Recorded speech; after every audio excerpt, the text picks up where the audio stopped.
been two moments in my life when I was happiest. The first was the day I met Josh. I'm Josh. I'm Iris. And the second, the day I killed him. Just relax. Remember to smile and act happy. Do they know?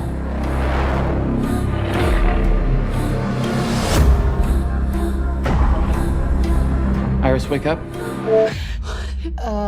What are you doing? Shut her down already. What is she talking about, Josh? Hi, Drew. It's Alistair from Zavvi in the UK. Congratulations on the movie. I had a fantastic time with it. Thank you. I appreciate it. So what I really like about the movie is that, beneath the high concept, AI shenanigans, it's kind of like a classic noir movie with all these double crosses, all these twisty morals. There's even a bag of money. So I just want to know, was that genre an influence for you when writing as much as sci-fi was? Well, first of all, AI shenanigans, love that. I'm going to write that down. I'll use that in all my interviews from this point forward. But the noir aspect, the heist element, that came very late, surprisingly. You would think that that is so tied up to like the B story of the plot, Josh and his relationship with everyone else. You would think that was early on, but no, actually. Like I had written many bad drafts of the script, and that came kind of late, like the mod and the safe full of money, and once that element to it kind of came to be, and it just activated everything, because an easy writing tip for anyone, for like a good motivator for a bad guy, is money and greed, and no one questions that. And so once I had that, I was like, oh yeah, like every decision they make, it's filtered through this idea of like, oh, $12 million, we need like that. Just It just cuts through everything, and it just makes so much sense. And so I wish I could say that from the very beginning I knew every genre and everything we were going to have nods to, but no, it was just playing around, and just, I'm a big believer in rewriting until it, like the story will tell you how it wants to be told, and it just naturally kind of finds itself, and that came late, and I'm so glad that it did. But Yeah. So let's jump back to beyond many bad drafts earlier.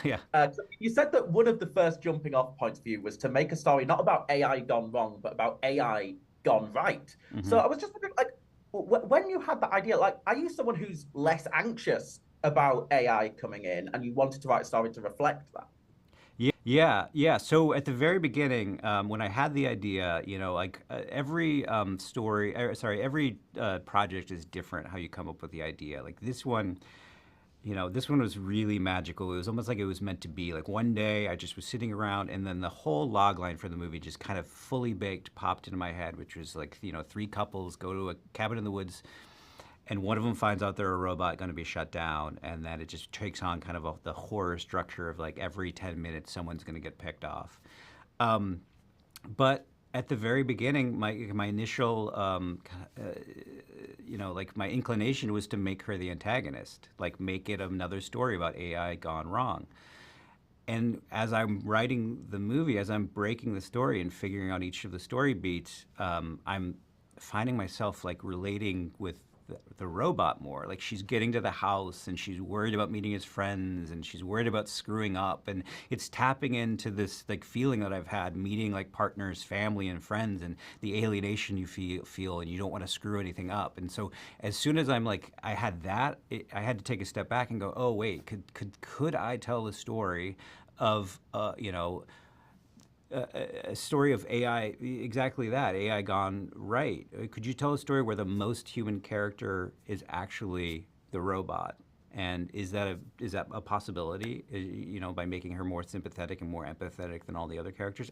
But as soon as I had that, that's when the story really started to take flight. Like I realized like that's the thing that's going to separate it from all these other movies, and I'm glad I did, because Megan came out like maybe 6 months after I finished the script. So like there's no shortage of AI gone wrong movies, and hopefully this was not me going like, well, we need to see the softer side of AI. This is just the more interesting side. It's just, we can explore this, because AI is a technology. It's a tool. It's something that humans use. And if it ever goes wrong, I guarantee you it's going to be because of something a human did, something a human programmed with it, because it is just a tool. Yeah. I mean, it's interesting to say that, as you were writing, Iris, of course, the AI character, became a character you identified more with. I mean, did you put any of yourself into her?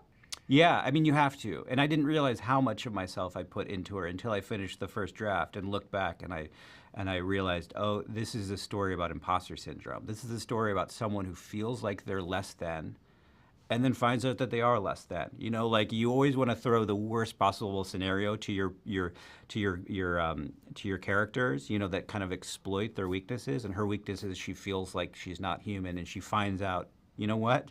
You aren't human.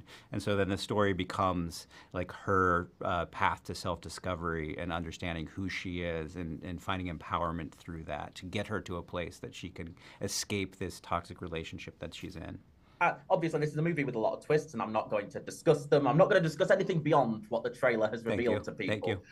I mean, when people rewatch films with twists, they can lose something in translation. I was just wondering, like, when writing, knowing the narrative mechanics of this, are you thinking about how people will react when they watch the film a second, a third time, and they know the direction the plot is going? Yeah, no, that's a fantastic question. As a writer, you're sitting down and you say, okay, this movie has a twist in it, and you have to make a decision. When is this going to be revealed? Is this a third act reveal? Is this a midpoint reveal? Is this going to happen in the first act? Does this happen in the first 5 pages? And once you make that decision, it changes what the movie is. If it's going to be a third act reveal, the movie becomes a twist movie. And people watch twist movies different than they watch other movies. You start putting all the characters under a microscope, and you're thinking about, oh, okay, what's this guy? What's he thinking? And you're not really immersing yourself in the world, in the story. And so knowing that I had a twist, I didn't want it to be a puzzle box movie. I wanted it to be like, once this is revealed, the big reveal of her being a robot, that happens really early on, and we can kind of milk the beginnings of it, and you can have that fun where it's like something is off, and then you have the discovery of why something's off.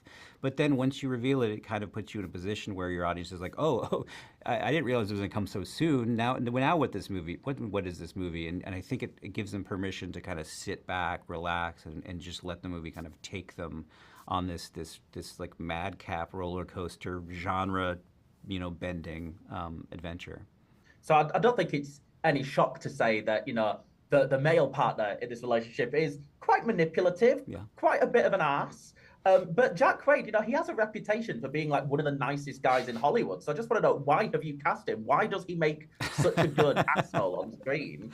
Well, I mean, first of all, he fell into my lap. I didn't think of, like, when I'm writing, characters, I don't want to think about who the actor I have in mind is, because inevitably you're going to not get that actor, and it's just heartbreak. I've been in that position before. So when I'm writing, I never think about who can play this. But I have, like, boxes that need to be checked. And so for Josh, he needs to be very likable because he's saying very unlikable things. He's got to be, like, boyish because he's got to be a man-child, because that probably the most important thing, because he's saying, in the first 5 minutes he's telling a woman to smile and act happy. There's no version of that where it's like that's coming from a good place, but it could be malicious, or it could be just like, I think, as Jack does with it comes from a place of he doesn't know any better. He's just kind of a dopey, like loving doofus boyfriend that's trying to make her feel better. So when I had my first meeting with him, I sat down with him.